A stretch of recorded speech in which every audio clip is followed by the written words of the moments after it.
Hi friends, అందరికీ నమస్కారం. అంజలి కథలకి స్వాగతం. ఈరోజు చందమామ కథ పేరు తగిన వధువు. ఇది బేతాళ కథ. పట్టు వదలని విక్రమార్కుడు చెట్టు వద్దకు తిరిగి వెళ్ళి చెట్టుపై నుంచి శవాన్ని దించి భుజాన వేసుకుని ఎప్పటిలాగే మౌనంగా శ్మశానం కేసి నడవసాగాడు. అప్పుడు శవంలోని బేతాళుడు, రాజా, నీవు ఇలా శ్రమించటంలో నీ లక్ష్యం ఏదో నాకు తెలియదు గాని లక్ష్యం చేరుకున్నంత మాత్రాన ఆశయం సిద్ధిస్తుందనుకోవటానికి లేదు. అందుకు నిదర్శనంగా నీకు చంద్రవర్మ కథ చెబుతాను, శ్రమ తెలియకుండా విను అంటూ ఇలా చెప్పసాగాడు. చంద్రవర్మ అనేవాడు క్షత్రియ యువకుడు. అతను అన్నిటినీ మించి అందాన్ని ఆరాధించేవాడు. అందమైన వస్తువులు, ప్రకృతి దృశ్యాలు, మనుషులు కనిపించినప్పుడు అతనికి కలిగే తృప్తి మరి దేనివల్ల కలిగేది కాదు.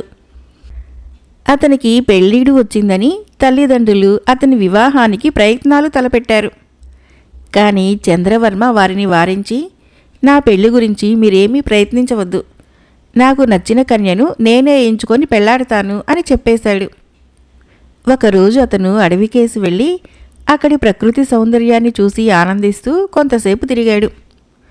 ఒకచోట అతనికి ఒక అందమైన కొలను, అందులో అందమైన కలువ పూలు, దాని ఒడ్డున మేస్తూ పాలమీగడ రంగులో నిగనిగలాడుతూ ఒక అమిత అందమైన గుర్రము కనిపించాయి. వెంటనే చంద్రవర్మ ఆ గుర్రాన్ని సమీపించి ఎగిరి దానిమీద ఎక్కి కూర్చున్నాడు.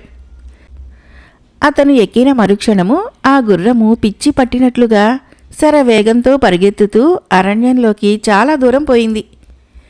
చంద్రవర్మ దాన్ని ఆపే మార్గం లేక దానిమీద బోర్లా పడుకుని కళ్ళు గట్టిగా మూసుకున్నాడు.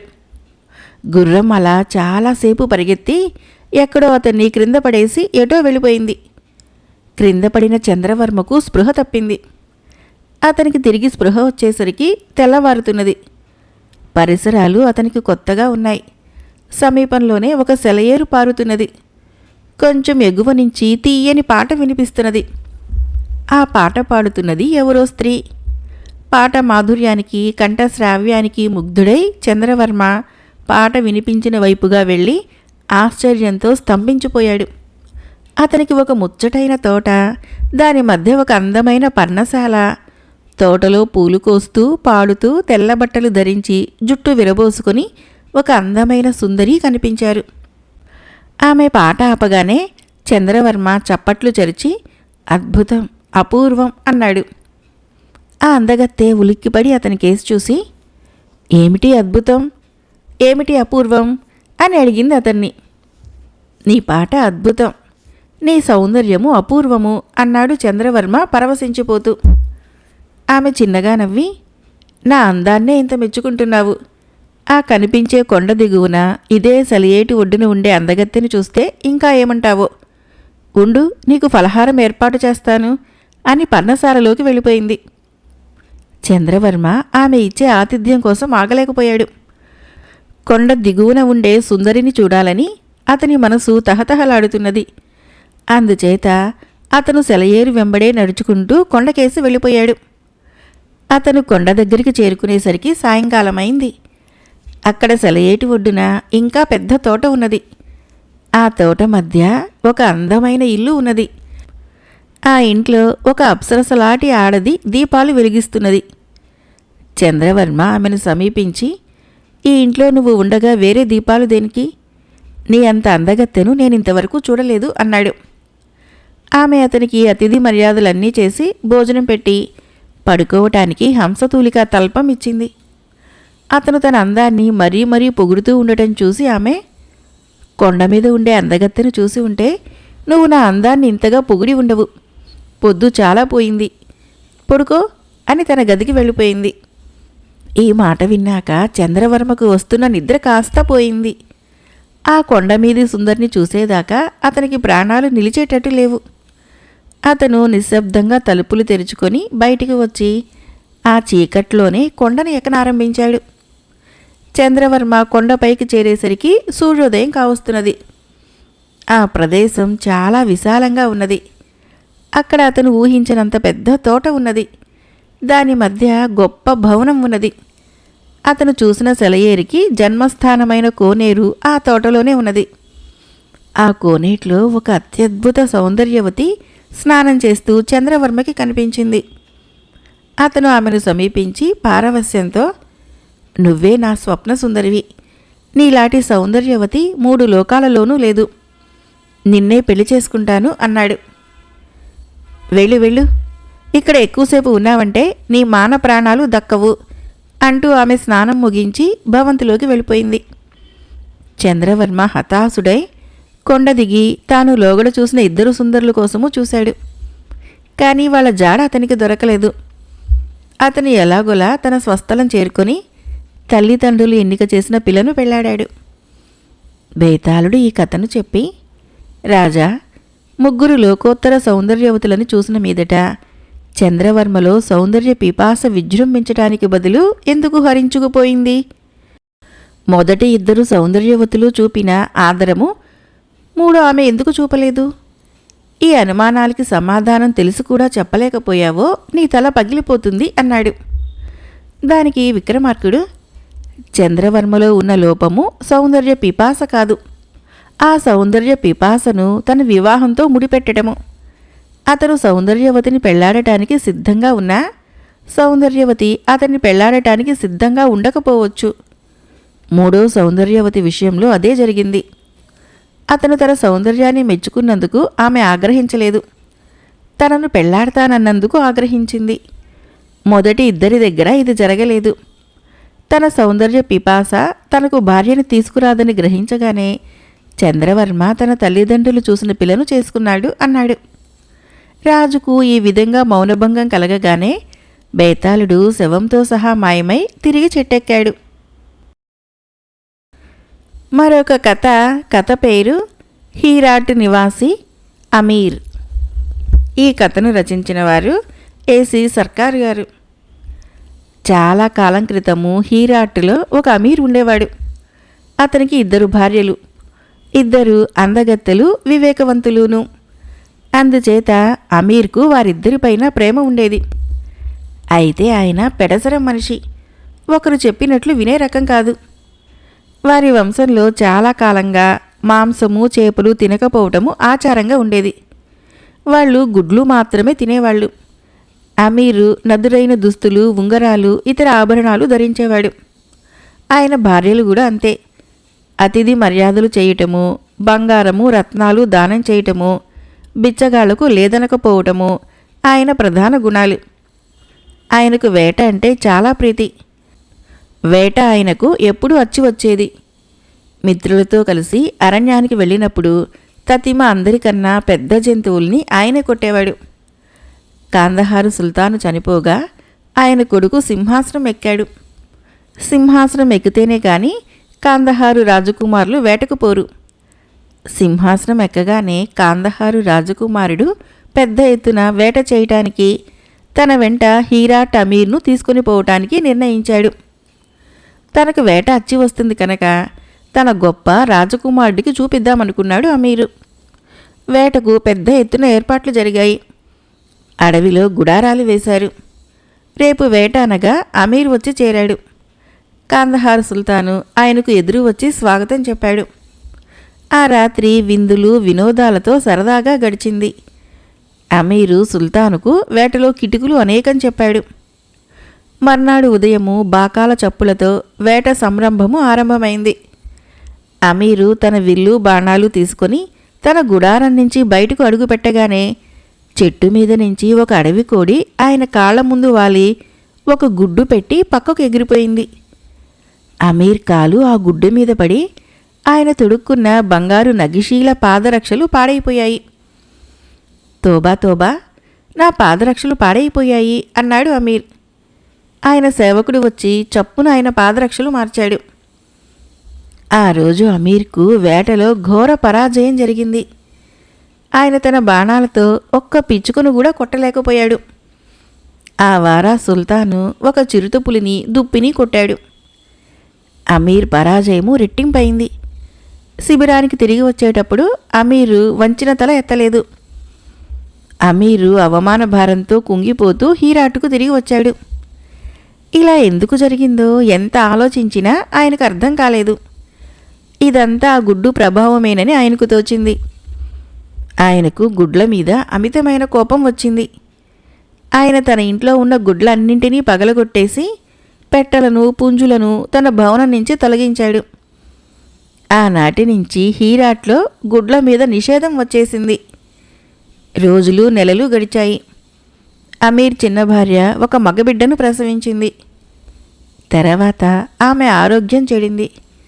అది త్వరగా నయం కాక నీరసము, రక్తహీనత ఏర్పడ్డాయి. హకీం ఇచ్చిన మందుల వలన ప్రయోజనం లేకపోయింది. ఆమెకు గుడ్లలో ఒక ఔషధాన్ని చేర్చి తినిపిస్తే కోలుకుంటుందని ఆయన అమీర్కి చెప్పాడు. ఈ మాట వింటూనే అమీర్ కోపంగా, హీరాట్లో గుడ్ల మాట ఎత్తటానికి వీల్లేదు. ఆమె బతకపోయినా సరే కానీ ఆ దిక్కుమాలిన గుడ్లను నగరంలోకి రానివ్వను అన్నాడు. చిన్న బీబీ పరిస్థితి రోజురోజుకు క్షీణిస్తున్నది. హకీం గాని, మిత్రులు గాని, అమీర్ కుటుంబీకులు గాని ఏమీ చేయలేకపోయారు. ఈ సమాచారము హీరాటులోని ఇంద్రజాలికుడు హలీంకు తెలియవచ్చింది. అతను చిన్న బీబీకి అన్నా. అతని ఈ సమస్య పరిష్కరించ నిశ్చయించుకొని చిన్న హీరాట్ పతాక తీసుకుని అమీర్ వద్దకు వచ్చి, అమీర్ సాహెబ్, మీకు గుడ్లంటే పడదుటా? హీరాట్ జెండా అంటే అయినా పడుతుందా అన్నాడు. తోబా తోబా, అదేమిటి హలీం, మన రాజ్య చిహ్నం పడకపోవటమేమిటి అన్నాడు అమీర్. అలా అయితే చూడండి, ఈ జెండాతో ఒక ఇంద్రజాలం చేస్తాను అంటూ హలీము ఏదో మంత్రాలు చదువుతూ జెండాను తన చేతుల్లోకి పోగు చేసుకున్నాడు. లైలా ఇస్మతారా హోహా అన్నాడు హలీం. అందరూ నిర్ఘాంతపోయి చూస్తూ ఉండగా జెండా కాస్త గుడ్డుగా మారింది. దీన్ని మీరు ద్వేషించలేరు అమీర్ సాహెబ్ అంటూ హలీము గుడ్డును జేబులో పెట్టుకున్నాడు. ప్రభు, ఆ గుడ్డును, అదే గుడ్డు రూపంలో ఉన్న జెండాను తీసుకొని బీబీకి చికిత్స చేద్దునా అని హకీం అడిగాడు. అమీరు సరేనన్నట్లు తల ఊపాడు. హలీము తన జేబులో నుంచి గుడ్డు తీసి హకీంకి ఇచ్చాడు.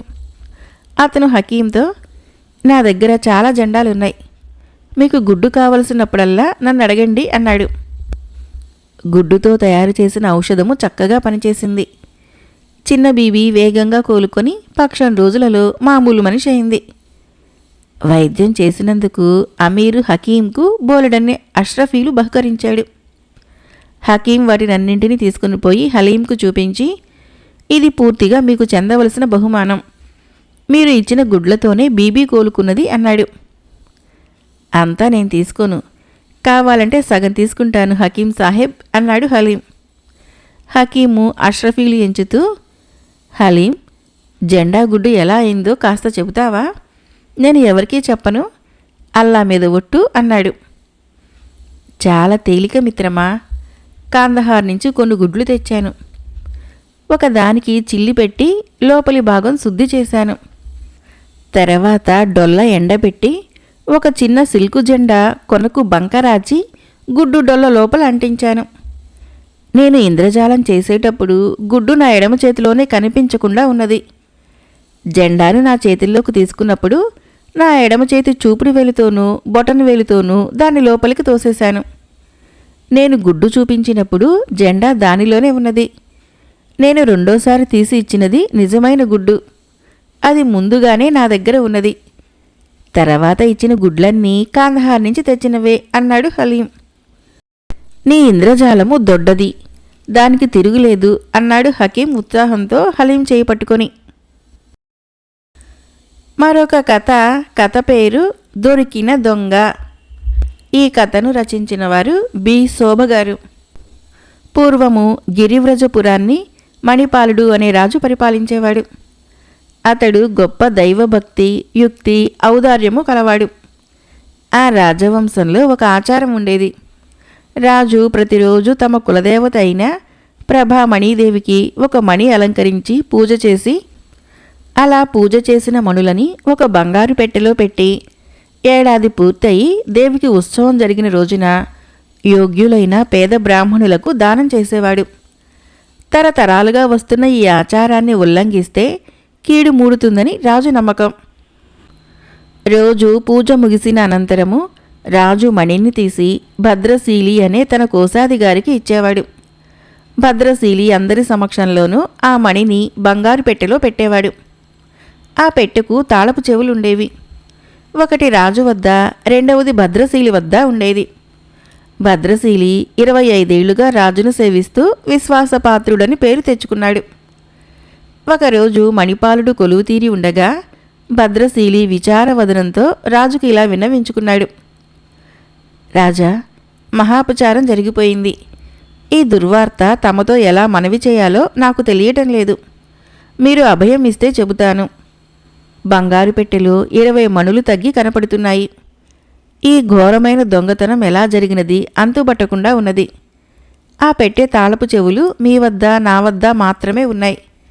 దాన్ని రోజు తెరిచేది, మూసేది నేను మాత్రమే. అలాంటప్పుడు మరెవరిని శంకించినా అపచారమే అవుతుంది. దొంగతనం ఎలా జరిగినా మణులు పోవటానికి నేనే బాధ్యుణ్ణి అవుతాను. అపనింద నాకే వస్తుంది. ఒకసారి జరిగిన దొంగతనము మరొకసారి జరగవచ్చు. అందుచేత ఈ తాళం చెవి తమరే తీసుకోండి. మణులు దొంగిలించబడినందుకు రాజు అమిత ఆశ్చర్యపోయాడు. దొంగ భద్రశీలి కావాలి, లేక తాను కావాలి. తాను దొంగతనం చేయకపోయినా తన అశ్రద్ధ వల్ల తన వద్ద ఉండే తాళపు చెవి ఎవరికైనా చిక్కి వాళ్ళు దాని సహాయంతో మారు తాళపు చెవి చేయించి ఉండవచ్చు. అందుచేత భద్రశీలి వద్ద నుంచి రాజు తాళపు చెవి తీసుకోలేదు. అందుకు రాజు ఆలోచించిన కారణాలు ఇంకా కొన్ని ఉన్నాయి. ఒకవేళ భద్రశీలే దొంగ అయితే అతని నుంచి తాళం చెవి తీసుకున్న తర్వాత అతనే దొంగ అని రుజువు చేసే అవకాశం రాజుకు ఉండదు. అంతేకాక భద్రశీలి వద్ద నుంచి తాళపు చెవి తీసుకోవటము 10 మందిలోనూ రాజు అతన్ని శంకించినట్లే అవుతుంది. రాజే దొంగతనం చేశాడని సభలో కొందరికైనా అనుమానం ఉండవచ్చు. ఇదంతా ఆలోచించి మణిపాలుడు భద్రశీలితో, భద్రశీలి, అధైర్యపడకు. మణులు పోయినందుకు నువ్వు ఎంత బాధ్యుడివో నేను అంతే బాధ్యుణ్ణి. మరొకసారి దొంగతనం జరిగినా నిన్ను నేను నిందించనని ఈ నిండు సభలో మాట ఇస్తున్నాను. మళ్ళీ దొంగతనం జరిగితే అప్పుడు నీ తాళం చెవి తీసుకుంటాను. ఈ లోపల దొంగను పట్టే ప్రయత్నంలో ఇద్దరము ఉందాం. ఆ ప్రయత్నంలో ఏ వేళప్పుడు పూజామందిరంలో ప్రవేశించటానికైనా నీకు పూర్తి స్వేచ్ఛను ఇస్తున్నాను అన్నాడు. రాజు ఉదార బుద్ధిని సభలో అందరూ మెచ్చుకున్నారు. అటు తర్వాత బంగారు పెట్టె నుంచి మణులు ఏవీ మాయం కాలేదు. కొద్ది రోజుల అనంతరము దేవి ఉత్సవం వచ్చింది. ఉత్సవం నాటికి పూజామందిరంలో అత్తరు పన్నీర్ల సువాసనలు, పూల పరిమళాలు, ధూపపు వాసనలు నిండిపోయాయి. దేవి పూజ ముగియగానే మణులను దానం చేయవలసి ఉన్నది. ఈవేళ రాజు బంగారు పెట్టెను తెప్పించి దానిని తెరిచే పని భద్రశీలికి అప్పగించక పురోహితుల చేత పెట్టెను తెప్పించి దానిని తన తాళపు చెవితోనే తెరిపించి మణులను లెక్కపెట్టాడు. అది వరకు పోయిన 20 మణులు కాక మరి 10 మణులు, అవి కూడా ఒక్క రాత్రిలో పోయాయి.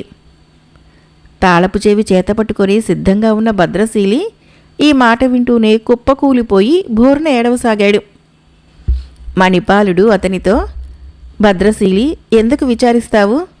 దొంగ పట్టుబడే వరకు నేను నీ మీద ఎలాంటి ఆరోపణ చేయనని ముందే చెప్పాను కదా. రెండవసారి కూడా దొంగతనం జరిగింది కనుక నీ తాళపు చెవిని తీసుకుంటాను. దాన్ని ఇలా ఇవ్వు అన్నాడు. భద్రశీలి ఇచ్చిన తాళపు చెవిని తీసుకుంటూ తల వంచిన రాజు చప్పున తల ఎత్తి, భద్రశీలి, ఆ తాళం చెవితో పాటు 30 మణులను కూడా ఇచ్చేయి అన్నాడు. రాజు ఇలా ఆజ్ఞాపించగానే భద్రశీలి కొయ్యబారిపోయాడు. అందరూ నిర్ఘాంతపోయారు. మణిపాలుడు తన మంత్రిని పిలిచి అక్కడ ఉన్న అందరి చేతులు వాసనలు చూసి తన చేతులు, భద్రశీలి చేతులు వాసన చూడమన్నాడు. మంత్రి అలాగే చేసి, తమరి చేతులు, భద్రశీలి చేతులు ఒక వింత సువాసనను కలిగి ఉన్నాయి అన్నాడు. అవును, అది కాశ్మీర రాజు నా కోసం ప్రత్యేకంగా పంపే అత్తరు. నేను రోజూ మణులను లెక్కిస్తూనే ఉన్నాను. నిన్నటిదాకా మరొక దొంగతనం జరగలేదు. దొంగకు చిట్ట చివరి అవకాశము నిన్న రాత్రి మాత్రమే ఉన్నది. అందుచేత నిన్న మణుల మీద నా సొంత అత్తరు పూశాను. మరొకసారి దొంగతనం జరిగినా నేను తనను నిందించినని మాట ఇచ్చానన్న ధైర్యంతో నిన్న రాత్రి భద్రశీలి మరొక 10 మణులను అపహరించాడు, దొరికిపోయాడు అన్నాడు రాజు. తన నేరం ఇలా రుజువు అయ్యేసరికి భద్రశీలి తాను దొంగిలించిన మణులను తెచ్చి ఇచ్చాడు. మణుల దానము ఎప్పటిలాగే జరిగిపోయింది. రాజు భద్రశీలికి దేశ బహిష్కరణ శిక్ష విధించాడు. మరొక కథ పేరు గుణపాఠం. ఈ కథను రచించిన వారు భైరవరపు కేశవరావు గారు. పూర్వము కోసల దేశాన్ని పరిపాలించిన మాధవసేనుడు మూర్ఖుడు. ఆయన మంత్రి సుబుద్ధి దురాశాపరుడు. రాజు ఎవరికి ఎలాంటి బహుమానము ఇయ్యదలిచినా మంత్రి అందుకు ఎన్నో ఆటంకాలు పెట్టేవాడు. ఏ ఆటంకము పనిచేయక దానమిచ్చి తీరవలసిన పరిస్థితిలో మంత్రి ఆ దానమిచ్చే బాధ్యత తన మీదే వేసుకొని రాజు ఇవ్వమన్న మొత్తంలో ఏ 4వ వంతు ఇచ్చేవాడు. రాజుకు ఈ సంగతి తెలిసి కూడా ఏమీ చేయలేకపోయేవాడు. ఒకనాడు రాజసభకు ఒక పండితుడు వచ్చి తన విద్యా ప్రావీణ్యంతో రాజును సభను మెప్పించాడు. ఆయనకు కళలను గురించిన జ్ఞానం కూడా ఉన్నదట. ఆ సంగతి వినగానే అల్పసంతోషి అయిన రాజు మంత్రితో, ఈ పండితుల వారికి 100 బంగారు నాణాలు ఇప్పించండి అన్నాడు. ఈ మాట విని మంత్రికి చాలా కోపం వచ్చింది. సభలోకి వచ్చి నిలబడి 4 పద్యాలు చదివినందుకు 100 బంగారు నాణాలా? ఇలా అయితే కోశాగారము త్వరలోనే ఖాళీ అవుతుంది. మంత్రి రాజుతో, మహారాజా, పండితుల వారు చదివినవన్నీ పాత పద్యాలే. ఈ పద్యాలు ఇంచుమించుగా అన్నీ మా తండ్రిగారు రచించి చనిపోయారు. పండితుల వారు ఏదన్నా కొత్త పద్యం చెప్పి తమ చేత సత్కారం పొందితే ఆయనకు గౌరవంగా ఉంటుంది, తమకు కీర్తి వస్తుంది అన్నాడు. సొంత ఆలోచన అంటూ ఏమీ లేని మూర్ఖుడైన రాజు, అవునవును, మంత్రిగారు చెప్పింది సబబుగానే ఉన్నది అన్నాడు. పండితుడికి నోటికి అందిన కూడు మట్టిపాలైనట్లయింది. ఇక తన కళల పాండిత్యం ప్రదర్శించిన మంత్రి ఎక్కిరానీయుడని గ్రహించి ఆయన, చిత్తం ప్రభు, సెలవిప్పించండి అని సభ నుంచి వెళ్ళిపోయాడు. తర్వాత పండితుడు మంత్రిగారిని గురించి కొంత తెలుసుకున్నాడు. మంత్రిగారి తండ్రి కూడా పేరు మోసిన కవే. ఆయన పోయి సంవత్సరం కావస్తున్నది. ఈ సంగతి తెలుసుకొని పండితుడు మర్నాడు మళ్ళీ రాజసభకు వచ్చాడు. రాజు పండితుడిని చూసి, మరలా వచ్చారేంటి అని అడిగాడు. ఏలినవారు క్షమించాలి, నిన్న నేను చెప్పిన పద్యాలు మంత్రిగారి తండ్రి రచించినవే. ఆయన నిన్న రాత్రి నాకు కలలో కనిపించి, ఏమిరా, నా పద్యాలు అమ్ముకొని జీవించాలనుకుంటున్నావా? అపరాధం క్రింద 100 వెండి నాణాలు ఇచ్చుకో అన్నాడు. క్షమించండి గురుదేవా, నేను మీకు ఆ సొమ్ము ఎలా అందించను అని అడిగాను.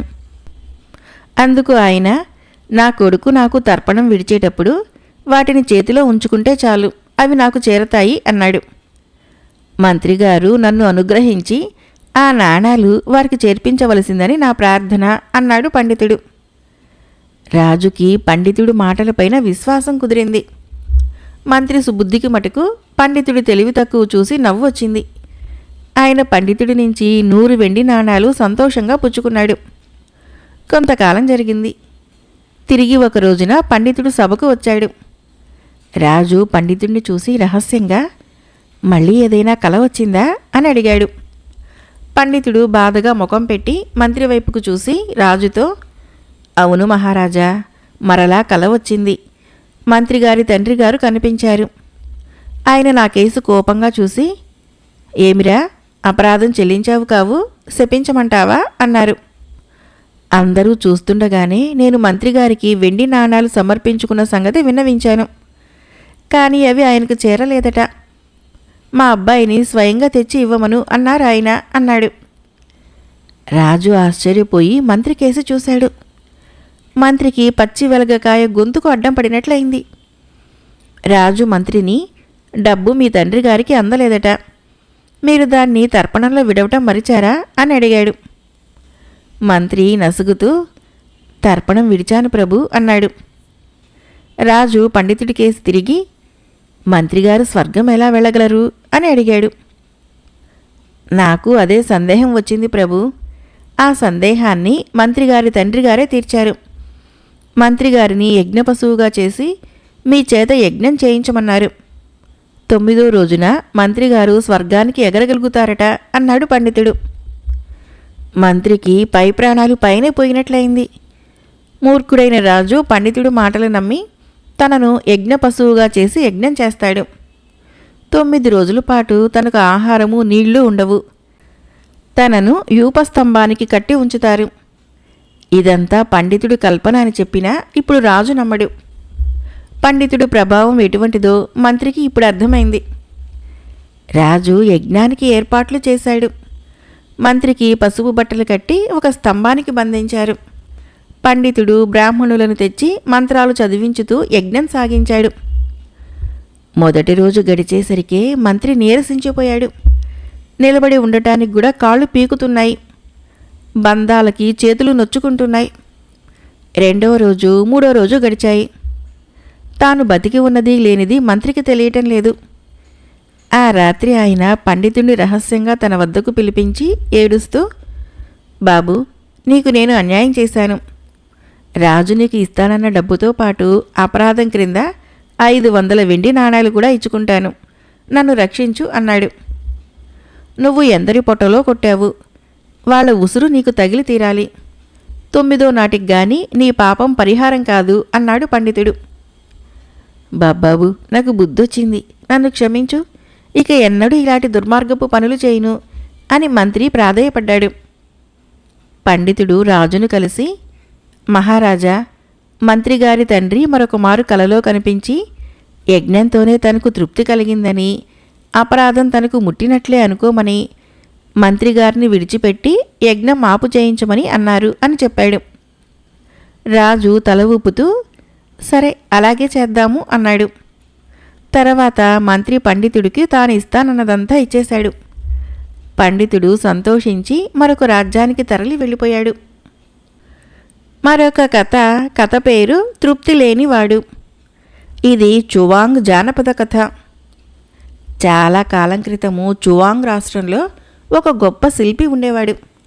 మంచి పనితనం గలవాడు కావటం వలన అతనికి గొప్ప పేరు ఉండేది. ఒకనాడు ఒక సంపన్నుడు కొంత చెక్కడం పని చేయించుకోగోరి శిల్పిని పిలిపించాడు. శిల్పి వచ్చి చూసేసరికి అతనికి ఒక గొప్ప భవంతి, సంపద, నౌకర్లు, చాకర్లు కనిపించారు.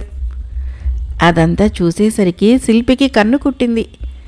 అతడు తన వృత్తి మానేసి సంపదల్లో ఓలలాడాలనుకున్నాడు. అతని కోరిక గ్రహించి ఒక దేవత అతనికి అంతులేని సంపద ఇచ్చింది. శిల్పి పరమానంద భరితుడయ్యాడు. కొంతకాలం గడిచింది. ఒకనాడు ఒక ప్రభుత్వోద్యోగి పర్యటన చేస్తూ సపరివారంగా మేనా కుర్చీలో బోయిల చేత మోయించుకుంటూ శిల్పి ఇంటి ముందుగా వచ్చాడు. అతనికి ఎదురైన వాళ్ళంతా వంగి వంగి నమస్కారాలు చేస్తున్నారు. శిల్పి ధనమదంలో అధికారికి నమస్కారం చేయలేదు. అందుకు ఆ అధికారి ఆగ్రహించి శిల్పిని తన భృత్యుల చేత చావ చితక కొట్టించి ముందుకు సాగిపోయాడు. ఉత్త డబ్బుండి చాలదన్నమాట, అధికారం కూడా ఉండాలి. నాకు పెద్ద అధికారి హోదా కావాలి అనుకున్నాడు శిల్పి. దేవత అతన్ని అధికారిని చేసింది. శిల్పికి ఇప్పుడు అధికార మదం పట్టుకున్నది. ఒకనాడు శిల్పి తన అనుచరులతో పోయి ఒక కొండ ప్రాంతంలో కొంతమంది అందమైన ఆడపిల్లల్ని చూసి వాళ్ళని పీడించబోయాడు. వాళ్ళు కేకలు పెట్టేటప్పటికీ అక్కడి కొండ మనుషులు కర్రలు, బరిసెలు, గొడ్డళ్ళు తెచ్చి శిల్పి మీద, అతని అనుచరుల మీద పడి బీభత్సం చేశారు. చిచి, ఈ గిరిజనుల ముందు ఏ అధికారి నిలవలేడు. నేను ఈ గిరిజనుల్లో ఒకటిగా ఉంటాను అనుకున్నాడు శిల్పి. దేవత అతన్ని గిరిజనుడిగా మార్చేసింది. ఒకనాడు నడి ఎండాకాలంలో అతను తన పొలంలో ఉండగా ఎండవేడికి తల తిరిగిపోసాగింది. ఒక కారు మేఘం వచ్చి సూర్యుడిని కప్పేసింది. వెంటనే శిల్పి, ఆహా, శక్తి అంటే ఈ మేఘానిది, నేను మేఘాన్ని అయితాను అనుకున్నాడు. మరుక్షణము దేవత అతన్ని మేఘంగా మార్చింది. అంతలోనే గాలి ఆ మేఘాన్ని ఎగరవేసుకుని పోసాగింది. మేఘంగా ఉండటం కన్నా గాలిగా ఉండటం ఇంకా గొప్ప అనుకున్నాడు శిల్పి. వెంటనే అతను గాలిగా మారి ఆకాశాన విహరింపసాగాడు. కొద్దిసేపటికల్లా ఆ గాలి వెళ్ళి ఒక కొండను ఢీకున్నది. కొండ దాన్ని మరి కదలనివ్వలేదు. ఇంత గాలి కొండకు లోకివే గదా, నేను కొండనైతాను అనుకున్నాడు శిల్పి. దేవత అతన్ని పెద్ద కొండరాయిగా చేసింది. ఒకనాడు కొందరు శిల్పులు ఆ ప్రాంతానికి వచ్చి రాయి రూపంలో ఉన్న శిల్పిని చూసి, ఈ రాయి చాలా మేలైనది, దీన్ని పగలగొట్టి తీసుకుని పోయి శిల్పాలు చేద్దాము అనుకున్నారు. శిల్పి కంగారు పడి, ఓ దేవత రక్షించు అన్నాడు. నీవు శిల్పిగా ఉండటమే మంచిది అంటూ దేవత అతనికి యథారూపం ఇచ్చేసింది. అటు తర్వాత శిల్పి అసంతృప్తి విడిచిపెట్టి శిల్పిగానే జీవిస్తూ డబ్బు కీర్తి గడించుకున్నాడు. కథ అయిపోయింది. ఫ్రెండ్స్, ఈ కథలు మీకు నచ్చినట్లయితే మన ఛానల్ని తప్పకుండా సబ్స్క్రైబ్ చేయండి, లైక్ చేయండి, షేర్ చేయండి, కామెంట్ చేయండి. Thank you.